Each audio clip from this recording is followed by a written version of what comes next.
Días y muchas gracias a todos por haberos pegado el madrugón después de la noche, supongo, larga que habéis tenido tras los premios. Digo supongo, pero en realidad tendría que decir sé que habéis tenido muchos, porque cuando yo me fui al hotel, como niño bueno, veía que teníais para rato todavía, ¿no? Espero que hayáis disfrutado de la gala de ayer, del resto de las charlas. Y en este día, pues quería presentar personalmente a una leyenda, como le dijeron ayer, una leyenda viva de los videojuegos, que sigue en el primer nivel y que, bueno, que aparte de darnos un empujón y una relevancia sin precedentes en nuestro evento, aparte con su simpatía, con su sencillez, pues nos ha hecho pasar un rato pues muy agradable a su lado y ha hecho un gran esfuerzo incluso por mover asuntos de negocio muy importantes para estar aquí. Inicialmente tenía previsto estar ayer jueves, en el día central del evento. Le surgió un compromiso ineludible, yo sé que esos compromisos son ineludibles con su compañía, con Eidos, y finalmente decidió mover parte de ese compromiso para poder estar al menos ayer por la tarde y hoy con nosotros. Así que mi gratitud hacia Ian y a todos vosotros, deciros que no ha sido fácil, pero que tenemos con nosotros a una de las personas más importantes en el sector en todo el mundo y que tenemos mucha suerte de poder contar con él hoy.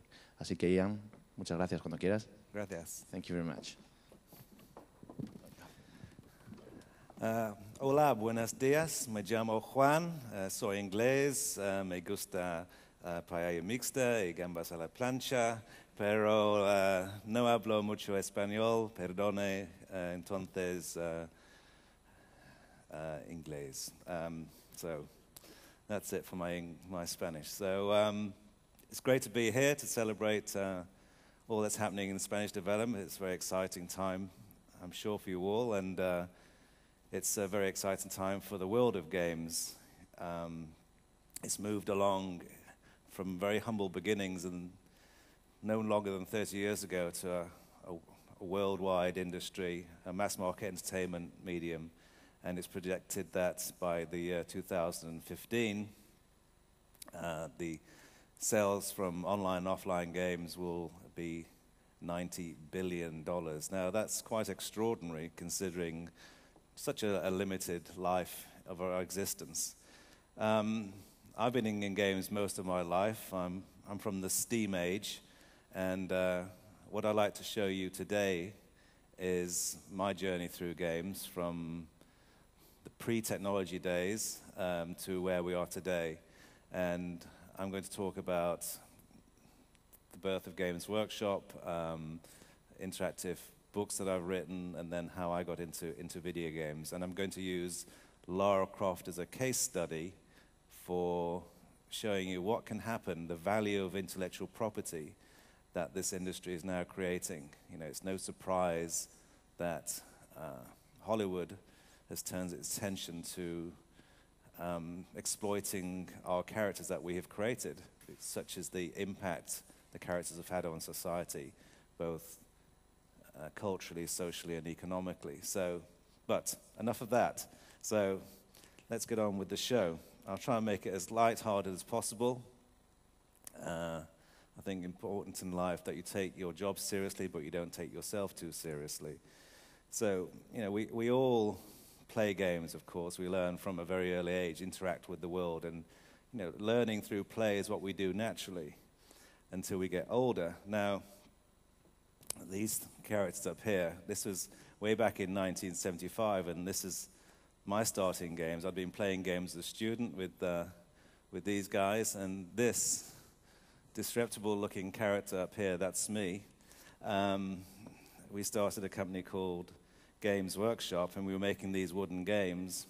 Now, who in this audience actually knows or heard of Games Workshop? Muy bien, estupendo. Okay. Well, we started life with a newsletter. It was called Owl and Weasel. Don't know why, but as you can see, it's full color, glossy, professional magazine. And clearly we didn't know what we were doing in those days. And one of the recipients of the newsletter was Gary Gygax. And he just invented a game called Dungeons and Dragons. And he sent us a copy of the game and said, "Love your newsletter. What do you think of this game?" So Steve Jackson and I, we played it that evening and thought, wow, this is amazing. You know, no board, no structure, you're role-playing, you create characters, you're a hero, a wizard, a fighter, and you can go on these amazing adventuring expeditions, killing monsters, finding treasure, taking the whole weekend. Brilliant. So we ordered 6 copies of Dungeons and Dragons, because that's all the money we had. We had about 50 euros to our combined wealth. And Gary Gygax then sent us a 3-year exclusive distribution agreement for the whole of Europe. So what we didn't know is that he was also operating out of a flat, because there was no industry in those days. It was all, you know, kids role-playing, businessmen about role-playing games. So we made our issue 6 of Owl and Weasel a Dungeons and Dragons special. And then we went over to America, and we met with Gary. There's Steve at the front looking grumpy. That's the old hippie at the back's me. And we signed up all the young companies in the space of role-playing games. And it was a really exciting time. We got to see Miss Wisconsin, who couldn't understand that we spoke with different accent than they did. And we came back and we went to these very strange little fairs and trying to sell Dungeons and Dragons at shows that had nothing to do with games. And so everyone was kind of bemused in those days. And we decided we needed to raise money to expand the business. So we go into the bank manager, this is in the 1970s, and say, "Hello, we've got this great game. It's a role-playing game. You kill monsters and you find treasure and you level up and you get experience points." And the bank manager looks at us rather like a dog watching television. And he kind of says, "Please leave." So it was impossible to raise money. And that's one lesson I learned early on in life. When you're trying to, especially for today in video games, if you're trying to be successful in life, you really have to have adequate amounts of working capital. As developers in today's video games, they're very vulnerable.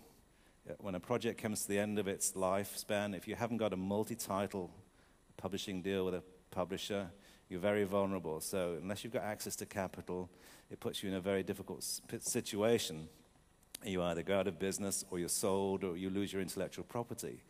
And so the important thing for me back in those early days is have adequate working capital and try and retain ownership of your IP. Now, we didn't own Dungeons and Dragons, so we knew that would come to an end, and we prepared for that, but I'll tell you about that later. So the bank manager says no, off you go. We were operating out of a flat. People were coming up and down the stairs. There was our landlord who lived on the ground floor. He was in possession of the only phone in the building. It was outside his front door. The phone would always be ringing. It was for Games Workshop, of course. Somebody wanted to buy Dungeons and Dragons.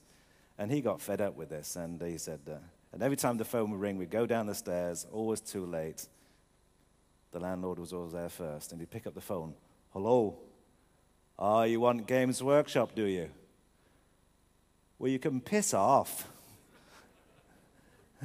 And so he kicked us out in the end, and we had no money, couldn't raise money, so we lived in a van. This is